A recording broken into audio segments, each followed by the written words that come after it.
Denied boarding on her own private jet, but she's about to teach a lesson he'll never forget. Meet Amanda Lee, a self-made entrepreneur from Beverly Hills. Her empire built from the ground up, her success unmatched, and her private jet, a symbol of the relentless drive that got her here. But when she arrives for a routine business trip, Captain John Dawson makes a fatal assumption. One glance and he decides she doesn't belong. His condescending attitude is clear. He refuses to let her board, convinced she's just another passenger. But what he doesn't know, Amanda holds more power than he could ever imagine. What unfolds next at 30,000 feet is a confrontation that will leave him reeling. By the end of this flight, his career and his understanding of respect will take a nosedive. This is a story of resilience, justice, and the undeniable force of what happens when ignorance and arrogance collide with unstoppable determination. Stay tuned because this is one journey you won't forget. Before we dive in, where are you watching from today? Let us know in the comments. If you love powerful stories like this, don't forget to like, share, and subscribe. Your support helps us bring more eye-opening stories to the world. Now, let's get started. The private jet terminal exuded an air of exclusivity. Polished marble floors gleamed under soft pendant lighting, and the quiet hum of distant jet engines underscored the steady rhythm of high society in motion. Executives in tailored suits and socialites with designer luggage moved through the space, their conversations hushed but purposeful. Amid the quiet luxury, Madeline Carter strode in, her presence commanding without a word. Dressed in a crisp ivory blazer and wide-legged slate-gray trousers, she radiated effortless confidence. Her rich curls framed a face that bore both warmth and quiet authority. No flashy jewelry, no ostentatious displays of wealth, just a sleek leather carry-on and a tablet in hand. For Madeline, success didn't need a grand introduction. It spoke for itself. She approached the check-in desk, where a poised young woman in a neatly pressed uniform greeted her with a practiced yet genuine smile. "Good morning, ma'am. How may I assist you today?" "Morning," Madeline responded smoothly. "I'm here for the Carter flight to Zurich." The receptionist's eyes flicked to her screen. "Of course, Miss Carter. Everything is in order. Your jet is being prepared as we speak. The captain will meet you shortly." Madeline nodded, accustomed to the seamless efficiency of her travel routine. What she didn't know was that today's flight would be anything but routine. Madeline gave a slight nod and stepped aside, letting her gaze drift over the terminal. This flight wasn't just another trip, it was a pivotal moment. A deal months in the making rested on her arrival in Zurich, where a team of executives waited to finalize a partnership that could expand her luxury lifestyle brand across Europe. She had built this company from the ground up, and today was another step toward cementing her legacy. She didn't have to wait long. From across the lounge, a man in a sharply pressed pilot's uniform strode toward her. His posture was upright, his stride confident. Captain Daniel Hawthorne looked every bit the seasoned professional, but there was something beneath the polished exterior flicker of something else. A glance too long, a tension in his jaw. The kind of look she had encountered before. Madeline turned to face him as he stopped in front of her. "Captain Hawthorne, I presume," she said, extending a hand. Daniel's gaze dropped briefly to her outstretched fingers. Before he clasped them, his handshake was firm, bordering on dismissive. "Miss Carter, I take it." His voice was measured, polite on the surface, but the way his eyes scanned her from head to toe spoke volumes. Madeline caught it instantly, the flicker of doubt, the slight downturn at the corner of his mouth. She knew this game. She had played it before. "That's right," she responded smoothly, her tone unwavering. "I trust we're all set for departure." Daniel hesitated, his eyes shifting momentarily to the check-in clerk, as if needing confirmation. "Ah, yes," he said slowly. "Though, I have to say, we don't often see private clients like yourself." The words hung between them, weighty with implication. Madeline arched an eyebrow. "Clients like myself?" she echoed, her voice calm, yet sharp as glass. Daniel gave a half shrug, a smirk ghosting across his lips. "You know, it's just uncommon. Most of our jet owners are, well, let's just say they fit a certain profile." Madeline let the moment stretch, then gave a slow, knowing smile. "Oh, this is going to be interesting." Madeline held his gaze, her expression unreadable. "Different how?" Captain Hawthorne hesitated, shifting slightly on his feet. "Well, no offense, but people in this space tend to come from a certain background," he said, his voice carefully neutral. He avoided her eyes now, his confidence wavering. It's just not typical to see someone like he caught himself, but the implication was already hanging in the air. The check-in clerk, who had been standing by with a polite smile, stiffened. The air in the terminal shifted, thick with something unspoken yet undeniable. Madeline remained composed, but a flicker of something colder passed through her sharp, dark eyes. I see, she said smoothly. And that observation is based on what, exactly? Daniel exhaled slightly, realizing too late that he had stepped onto unsteady ground. Oh, I didn't mean anything by it, he backpedaled. It's just, well, I wasn't expecting the jet owner to be present. Madeline crossed her arms, her stance as unshakable as her reputation. Captain Hawthorne, let's be clear. I am not only present, I am also the sole owner of this aircraft. Now, if there's an issue, I suggest you state it plainly. Whatever smirk he had been holding on to disappeared, replaced by a stiff, thin-lipped expression. No issue, he muttered, though his tone suggested otherwise. I'll, get the pre-flight check started. He turned, eager to escape the moment, but Madeline's voice cut through the air like a well-honed blade. Captain, he paused, glancing back. Be sure you're fully prepared. Her tone was smooth, even yet weighted. I have no tolerance for unprofessionalism. The words landed like a challenge. A gauntlet thrown. Daniel's jaw tightened. A muscle twitched near his temple, but he gave a stiff nod before walking away. Madeline exhaled slowly, fingers tightening around the handle of her carry-on. This wasn't the first time her presence had been questioned, and she knew it wouldn't be the last. But today, of all days, she wouldn't let ignorance and outdated assumptions stand in her way. She glanced at her watch. The jet would be ready soon, and with it, another battle would unfold one she was determined to win. Madeline made her way to the private lounge, the sharp click of her heels against the polished marble floor echoing through the hushed space. The lounge was an oasis of exclusivity, designed for the ultra-wealthy who valued discretion above all else. Plush leather seating, the soft glow of recessed lighting, and the rich aroma of freshly brewed espresso created an atmosphere of effortless luxury. But today, for Madeline, the opulence felt more like a mask hiding something far less refined. She eased into a chair by the window, setting her carry-on down before pulling out her tablet. Her fingers hovered over the screen, reviewing the final slides of her Zurich presentation. But her mind remained partially tethered to the interaction with Captain Hawthorne. She had learned long ago how to recognize prejudice the moment it appeared. It wasn't always loud, it wasn't always obvious. Sometimes, it was in the way a handshake lingered just a second too long, or didn't happen at all. Sometimes, it was in a glance, a fleeting look filled with doubt or quiet condescension.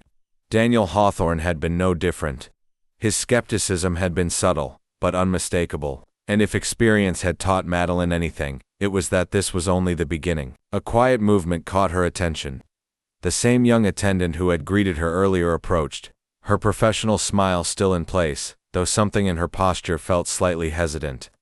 Miss Carter, she said, her voice careful, hands clasped neatly in front of her. Can I offer you anything while you wait? Coffee? Tea? Perhaps some water? Madeline looked up from her tablet, noting the trace of unease in the woman's eyes. She softened her expression. A coffee would be lovely. Thank you. The attendant gave a small nod and turned to leave, but Madeline's voice stopped her. Excuse me, what's your name? The woman hesitated for a moment, clearly surprised. Then she offered a small, shy smile. It's Clara, ma'am. Thank you, Clara, Madeline said, her tone warm. I appreciate your professionalism. Clara's face lit up, her shoulders visibly relaxing, as if the weight of unspoken tension had been lifted. Of course, ma'am. I'll bring your coffee right away. As Clara disappeared into the adjoining kitchenette, Madeline's gaze drifted back to the tarmac beyond the lounge window. There it was, her jet. A sleek masterpiece of engineering, its metallic exterior gleaming under the sun's golden rays. Every inch of it belonged to her. She had designed it down to the smallest detail, a reflection of the empire she had built from nothing. Years of relentless work, of pushing through barriers, of proving doubters wrong, all of it had led her here. And yet, even now, she still had to prove she belonged. A sharp vibration against the table pulled her from her thoughts. She glanced down. Leonard Hayes. A small smile tugged at the corner of her lips as she answered. Leonard, she greeted, her voice steady. I assume you're calling with good news. His deep, familiar voice came through the line, brimming with his usual energy. Always, Madeline. Just wanted to confirm that everything's in place for the Zurich meeting. The partners are eager to see what you have to offer. They won't be disappointed, she said smoothly, though the shadow of her earlier irritation lingered. Her thoughts flicked back to Captain Hawthorne. A minor complication. Leonard hesitated on the other end. Complication. Madeline exhaled lightly, eyes still locked on the jet. I'll keep you updated. She ended the call, placing her phone back on the table with quiet precision. The jet, her greatest achievement, suddenly felt like a battlefield. But Madeline Carter had never been one to back down from a fight, especially not when it came to defending her place in a world that constantly underestimated her. Moments later, Clara returned, carefully balancing a tray with a steaming cup of coffee and a small dish of sugar cubes. Here you go, ma'am, she said softly, setting the cup down with practiced care. Madeline offered a small smile. Thank you, Clara.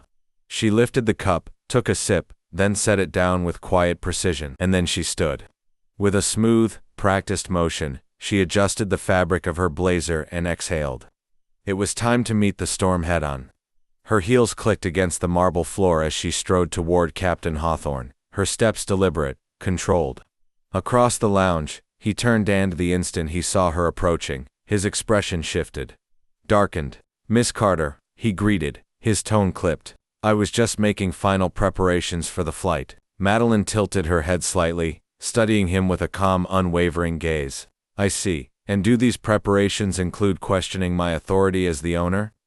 Hawthorne's jaw tensed, the muscle flickering beneath his skin. Miss Carter, I assure you, I have nothing against you personally, he said stiffly. But I have a responsibility to ensure everything is in order. Madeline arched an eyebrow. In order. She repeated, her voice smooth but sharp. Is that what you call it? He exhaled sharply. With all due respect, Miss Carter, I'm simply doing my job. Ensuring the safety and integrity of this flight is my top priority, and she lifted a hand, cutting him off mid-sentence. Captain Hawthorne, I respect the importance of your role, she said, her tone even but edged with steel. But let's be clear, your job is not to decide who does and does not belong in this space. Your job is to fly this plane. The words landed with the force of a hammer. Hawthorne's face darkened further, his lips pressing into a thin, bloodless line. He shifted slightly, glancing around as if searching for an alley but found none. The atmosphere in the lounge had shifted. What had once been a quiet murmur of activity had faded into something else, a charged silence. People were watching, and Hawthorne knew it. I'm just following protocol, Hawthorne muttered, his tone defensive now. There's no need to make this personal. Madeline stepped closer, closing the space between them with quiet precision. Her presence was magnetic, her unwavering confidence suffocating. Hawthorne's shoulders tensed, his jaw clenching as if bracing against an invisible force. He exhaled sharply before nodding once, curt and tight. Understood. Madeline didn't linger. She turned smoothly, striding back toward the lounge with the same measured grace she had arrived with. She didn't need to look back to know every eye in the room was on her. She had made her point. But beneath the surface, the tension still simmered, unresolved, electric. Madeline reclaimed her seat, picking up her tablet once more. But her focus had shifted entirely. Her mind was racing, replaying the encounter, analyzing every flicker of expression, every nuance of tone, every unspoken assumption. Across the room, Clara watched. She had seen difficult passengers before, entitled, demanding, impossible to please. She had also seen power wielded unfairly, twisted into something ugly. But Madeline Carter, she was different. There was a quiet strength in her, something rare. Clara had never witnessed someone so unshaken, so precise in their control. Still something nagged at her. As she wiped down the counter, her eyes drifted toward the gate where Captain Hawthorne stood, speaking in hushed tones, with another crew member. His body language was tense, sharp, erratic. Clara couldn't hear their words, but she didn't need to. The unease on the crew member's face said enough. Her stomach tightened. Something wasn't right. Meanwhile, Madeline sat motionless, her tablet resting untouched in her lap. The coffee beside her had long gone cold, its faint aroma a quiet reminder of just how long she had been waiting. Outside, her jet shimmered beneath the late morning sun, an emblem of everything she had built. But inside the terminal, a storm was gathering. She didn't need to lift her eyes to know that Hawthorne was still there, She could feel it. His resentment lingered like the low rumble of thunder before the first crack of lightning, and near the entrance of the terminal, that storm was about to break. Hawthorne's frustration boiled over. His voice, still hushed but sharper now, cut through the quiet. His gestures were clipped, urgent. Something was coming, and Madeline Carter was ready for it. She's got all the paperwork. She's the owner. The younger crew member's voice was hushed, hesitant like he already knew how this conversation would end. Captain Hawthorne's jaw clenched, his lips pressing into a thin, bloodless line. That doesn't mean anything. He scoffed, shaking his head. People forge documents all the time. And do you really think someone like her owns a jet like that? Come on. A sharp silence followed. The younger man shifted uncomfortably. But Leonard Hayes vouched for her. You know who he is, right? If he's backing her. I don't care who's backing her. Hawthorne's voice cut through the subdued terminal, sharp enough to turn a few heads. Nearby, Clara's hands curled into fists. She had been standing off to the side, watching, listening. Guilt gnawed at her. She wasn't in a position of power, just a low-ranking staff member with no real authority, but something about this moment felt bigger than her job. This wasn't just about protocol. This was about respect, about fairness, about doing what was right, and Clara couldn't stay silent. As she wrestled with what to do, Madeline's focus sharpened. She had seen Hawthorne's outburst from the corner of her eye, and now, he was walking toward her again. His steps were brisk, his expression taut with frustration. When he reached her, he placed a hand on the table beside them, fingers tightening into a fist, before quickly releasing. The confidence he had carried before, it was slipping. Madeline met his gaze, stepping closer, her voice dropping to a level that was calm but undeniably commanding. If you cannot accept the truth, Captain, I will ensure you're replaced before this flight even begins. Her tone didn't rise, didn't waver. But each word landed like a strike. And believe me, your behavior will be documented in full and forwarded to the highest levels of your company. Do you understand me? A flicker of something passed over Hawthorne's face. Then, the color drained from it. For the first time, he truly understood the gravity of the situation. Madeline held his gaze for a beat longer, then turned to Clara. Promise me one thing. Clara blinked, startled. Anything. Never let someone else's prejudice define you. Madeline's voice was steady, unshakable. You're worth more than that. Clara swallowed hard, emotion tightening in her chest. She nodded, her admiration for Madeline solidifying into something deeper. I promise. Madeline offered Clara a small, knowing smile before returning her gaze to the window. The jet was ready, the sky was clear, and justice, it always found its mark. All it needed was the right push. She remained seated, her posture composed, relaxed, but never unguarded. Her mind remained sharp, tuned to every movement around her. Across the lounge, Hawthorne seethed. The younger crew member who had spoken with him earlier approached cautiously, his posture tense. Todd, maybe you should just let this go, he said quietly, like he was afraid of being overheard. Hawthorne's head snapped toward him, his eyes flashing with unspoken fury. Let it go, he hissed. Do you have any idea what this looks like, how it makes me look? The younger man hesitated, clearly choosing his words carefully. It makes you look like you're not handling things professionally. Silence. A sharp, suffocating pause as Hawthorne's expression hardened. Just then, a notification lit up Madeline's phone. She opened the message, her gaze flicking over the words. Subject: Re-incident report. Immediate attention required. Dear Miss Carter, thank you for bringing this matter to our attention. Please rest assured that we take your concerns seriously. Captain Hawthorne's actions will be thoroughly investigated, and appropriate measures will be taken to ensure this behavior is not repeated. In the meantime, should you encounter any further issues, please do not hesitate to contact me directly. Sincerely, Michael Connors, CEO, Elite Aviation. Madeline exhaled slowly. A quiet sense of finality settled over her, not relief, but certainty. The matter had already been decided. She set her phone down with deliberate ease, then turned her attention back to the man still standing there, his frustration barely concealed. Are we ready to proceed? Hawthorne's jaw tightened, one last act of defiance before he conceded. The jet is ready, he muttered stiffly. Madeline held his gaze for a long moment, then, with the slightest nod, gestured toward the stairs. After you. For the first time, Hawthorne hesitated. The notion of being ordered by her was a bitter pill to swallow. But there was no argument left to make. With no choice but to comply, he turned and climbed the stairs, his movements stiff, mechanical. Madeline followed behind, her expression impenetrable. Inside the jet, the air was cool and serene, a world apart from the tension outside. A quiet smile touched her lips, because she knew one thing for certain. Justice wasn't just about what was right, it was about time. And today, time had caught up with Captain Hawthorne. The jet leveled out at cruising altitude, the steady hum of the engines blending seamlessly with the serene luxury of the cabin. Madeline sat near the window, her eyes tracing the endless expanse of clouds stretching below. The confrontation with Hawthorne lingered not as a source of anger, but as a sharp reminder of the work still left to be done. She took a slow sip from her glass of sparkling water, letting the cool crispness ground her. On the other end of the call, Leonard listened intently. His occasional hum of disapproval was the only indication of his thoughts. When she finished recounting the events, he exhaled sharply. "You handled that with your usual grace, Madeline, but I can't believe he had the audacity to question you like that. It's infuriating." "It is," she agreed, her voice steady, "but it's also nothing new. You and I both know that people like him exist in every industry. The key is holding them accountable." "And you plan to?" Leonard asked, though he already knew the answer. Madeline nodded. "Of course." A soft movement caught her attention.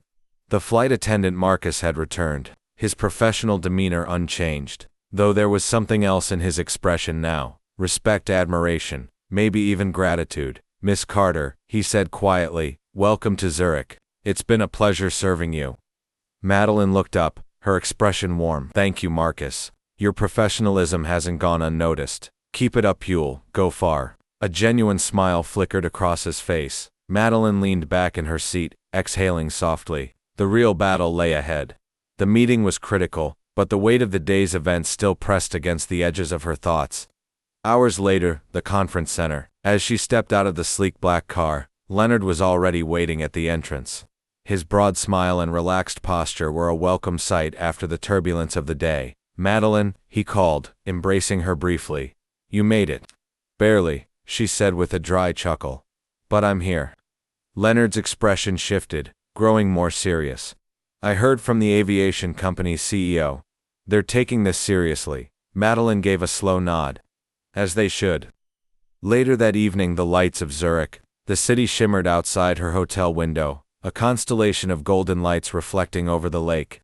Madeline allowed herself a rare moment of quiet reflection. The day had been a challenge, but it had also been proof of her strength, her resilience, her ability to rise above every obstacle thrown in her path. She wasn't just flying toward her dreams, she was soaring above the limits others tried to place on her. Her phone buzzed on the nightstand, a message from Leonard. "You're unstoppable. Get some rest. Tomorrow, we make history." Madeline smiled, setting the phone aside. "Tomorrow, indeed, Leonard. You handled today with your usual brilliance. Proud of you, as always. Dinner tomorrow." Madeline smiled, fingers hovering over the screen before typing a quick response. Madeline wouldn't miss it. She set the phone down, her resolve firm. Accountability. Today wasn't just about defending her place, it was about setting a precedent. Her determination had not only secured what was rightfully hers, but had also sparked a ripple of change. Proving that standing up for justice wasn't just personal, it was necessary. And sometimes, one stand was all it took to shift the tide. If this story inspired you, don't forget to hit that subscribe button and turn on notifications. Join us for more powerful stories that challenge stereotypes, celebrate resilience, and shine a light on justice. Thank you for watching, and I'll see you in the next story.